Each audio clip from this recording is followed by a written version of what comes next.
Hello guys, welcome back once again. जेवणात काय आहे या फूड ब्लॉगवर मी दीपक आहे. मी शिवा इकडे. तर मी शेखर माळी तुम्हा सर्वांचं हॉटेल मथुरा मॅक्स मध्ये सहर्ष स्वागत करतो.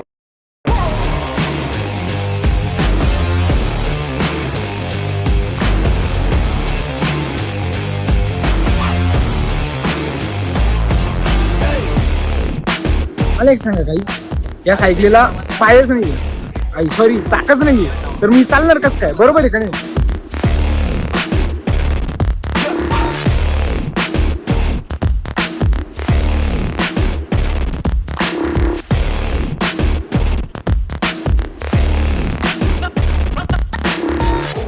नमस्कार.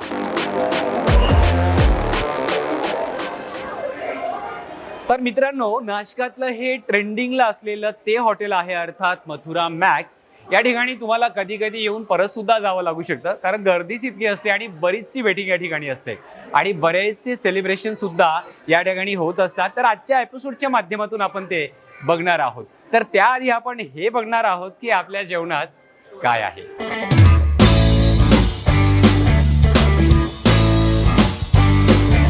तर मित्रांनो, वॉकी टॉकीच्या माध्यमातून मथुरा मॅक्स मध्ये आपली फूड ऑर्डर या ठिकाणी झालेली आहे आणि छान स्पेशल या ठिकाणी आपण काही डिशेस बोलवलेला आहे, ज्यामध्ये आहे पनीर लाजवाब, त्यानंतर स्पेशल दुधाची जी शेवभाजी आहे ती दूध शेवभाजी इंडिफरंट आहे, मस्त काजू वगैरे टाकून.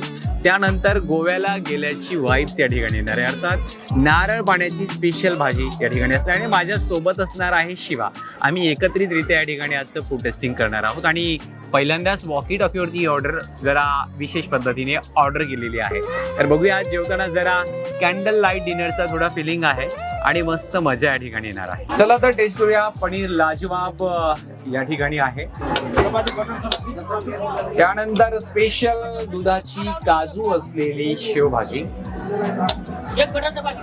आणि लसुणी नान. क्या बात आहे. आपलातून अशी क्वालिटी या ठिकाणी. आज फूड बद्दल काही आम्ही सांगणारच नाहीये, कारण तुम्हाला या ठिकाणी टेस्ट करण्यासाठी यायचं आहे आणि आम्हाला कळवायचं आहे कॉमेंट बॉक्स मध्ये. अगदी बरोबर सर. ॲम्बियन्स इतका सुपर फुल आहे इथला आणि फूड तर बघूनच मला तोंडाला पाणी सुटतंय. तर सर, काजू स्पेशल नारळ पाण्याची भाजी मला चांगलं आठवतं. मी गोव्याच्या ट्रिपला गेलो होतो त्यावेळेस तिथे मी ट्राय केलेली होती आणि आज योग आलेला आहे आपल्या नाशकामध्ये हॉटेल मॅक्स मध्ये ट्राय करण्याची. तर आपण या ठिकाणी बघूया की कशी आहे ही नारळ पाण्याची भाजी. तर नारळ पाण्याची भाजी आपण टेस्ट करणार आहोत. काजू असल्यामुळे थोडा क्रंची फील येतोय, मस्त वाटतंय, छान. शिवा, हा, खरंच अत्यंत ऑथेंटिक अशी चव आहे आणि मला तरी वाटतं की बऱ्याच दिवसानंतर एक वेगळ्या अँबियन्स मध्ये जो फील आजच्या जेवणाला येतोय ना. येस, बरोबर. आपण नॉर्मली जे हॉटेलला जेवण करतो तिथं आपल्याला ॲम्बियन्स बघायचं झालं तर एक लाईट असता आणि पॅक भिंती असता, पण हे सांगायचं ठरलं तर फॅमिलीसाठी एकदम मला उत्तम पर्याय नाशिक मध्ये दिसतोय हा. येस येस, तुम्ही सुद्धा आपल्या कुटुंबासोबत या ठिकाणी यायचं आहे आणि एक कुटुंब या ठिकाणी या डिलिशियस जेवणाचा आस्वाद घेत आहे. जेवणाबद्दल जास्त काही सांगण्याची गरजच नाहीये, कारण अँबियन्स इतकं छान आहे की जेवणाचा जो आनंद आहे ना तो द्विगुणित करतो. जी क्लॅरिटी आहे ना जेवणाची ती खरंच छान आहे. पारदर्शक पण आपल्याला बघायला भेटतो आणि जेवण खरंच छान आहे. हे दरवेळेस आम्ही सांगतच असतो फूड ब्लॉगच्या माध्यमातून. मात्र इथं आल्यानंतर जो अँबियन्स आहे ना, म्हणजे तो खरंच त्या जेवणाला अजून छान बनवण्याचा प्रयत्न करतो. सुरुवातीलाच आपण या हॉटेलचे ओनर आदरणीय सचिनजी माळोदे आणि अक्षय बर्वे या दोघांनाही भेटलो. आपल्या सोबत आहेत या ठिकाणी अक्षय बर्वे सर. तर अक्षय बर्वे सर आल्याबरोबरच बरीचशी गर्दी या ठिकाणी दिसली आणि किंबहुना काही खवय्ये जे आहेत त्यांना परतही जावं लागलं, कारण मला रामनवमीच्या दिवशी एक मावशी त्यांनी अनुभव सांगितला की या ठिकाणी आल्यानंतर आम्हाला घरी जाऊन स्वयंपाक बनवावा लागला, जागाच नव्हती. तर तुमच्या या छान अशा सेवेचं, सर्व्हिसचं काय वैशिष्ट्य आहे? काय नाही, तुमच्या सगळ्यांचं असणारं प्रेम आहे. सर्वांना जय शिवराय, जय महाराष्ट्र करतो. आणि कसं आहे की जे कोणी सगळं देत आहे त्यापेक्षा काहीतरी वेगळं केलंय, आपण हॉटेल बांधलंय. आणि तुम्ही भाजीमध्येच बघा, आपल्याकडं पनीरची जबाबदार आहे, युनिक भाजी आहे, दूध शेवभाजी खूप ठिकाणी, पण आपली टेस्ट वेगळी आहे. आणि कसं आहे, आपलं हॉटेल जे आहे ते ट्रेंडिंग आणि गोवा थीम आलंय. तर गोवा थीम असल्या कारणामुळे काय केलंय, गोव्याला जाणार आहे की गोव्याला जर आपण गेलो तर नारळ बघतो सगळीकडे. Yes, तर yes, मग yes. आपण काय संकल्पना केली की नारळामध्ये भाजी बनवू आपण एखादी. तर Yes. या भाजीचं वैशिष्ट्य असं आहे की आपण नारळाच्या पाण्यामध्ये बनवतो आणि फ्रेश मध्ये बनवतो ही Yes. भाजी. याच्यामुळे काय होतं की तुम्हाला ऍसिडिटी कसलाच त्रास होत नाही आणि Okay. आपण कलर पण वापरलेला नाही. तर त्याच्यामध्ये पालक ग्रेव्हीचा यूज केलेला आहे आपण. अच्छा. त्यामुळे तुम्हाला कुठल्याच प्रकारचं ऍसिडिटी अन्न पचनाला त्रास होणार नाही, काहीच नाही आणि नॅचरल नारळाच्या पाण्यातून बनवली त्याच्यामुळे तो फील येणारच नाही. तो फील येतोच जेवताना, म्हणजे आम्ही अशी भाजीच खाल्लेली नाही.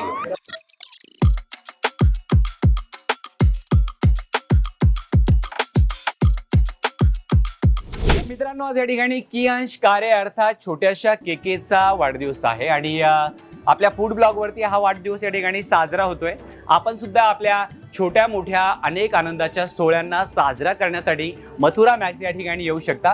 तर माझ्यासोबत संपूर्ण कारे फॅमिली आहे आणि हा आनंद सोहळा अर्थात अभिष्ट चिंतन सोहळा या ठिकाणी साजरा करण्यासाठी ते आलेले आहेत. एकदा कियांशला आपण जोरदार टाळ्यांच्या गजरामध्ये या ठिकाणी वाढदिवसाच्या शुभेच्छा देऊया. Happy birthday to you, happy birthday.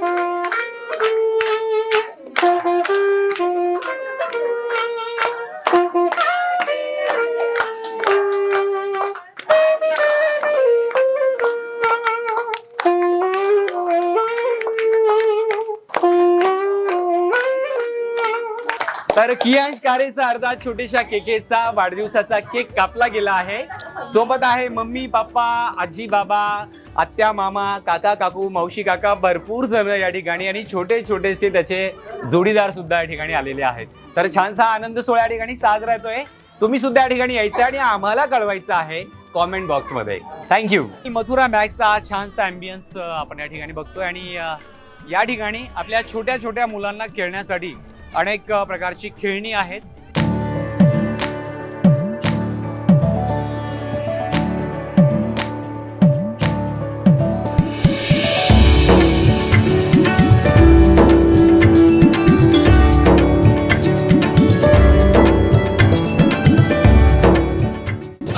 तर मंडळी, माती आणि माता यातील वेलांटीचा फरक म्हणजे आयुष्य.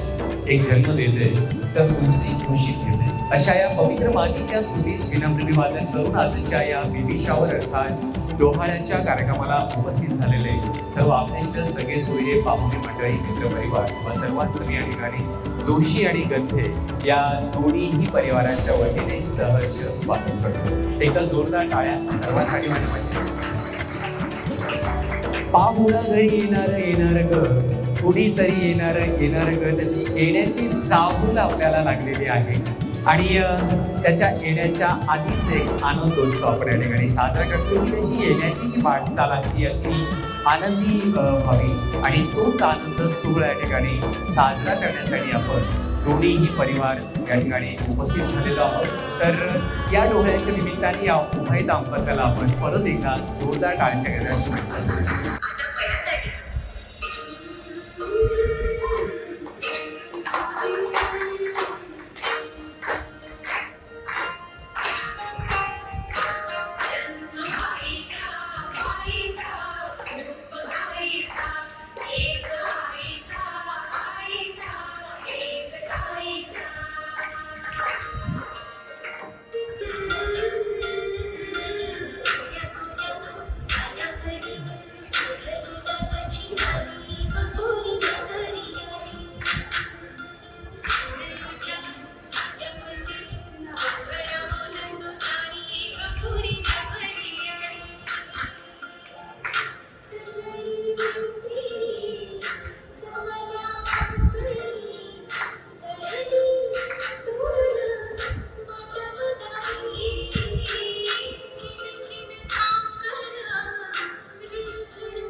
सबस्क्राईब करा चॅनलला मस्त पैकी. एकदम लाईकच्या बटनला जर तुम्ही दाबलं नसेल तर लाईकच्या बटनला पण दाबा आणि लवकरच 2000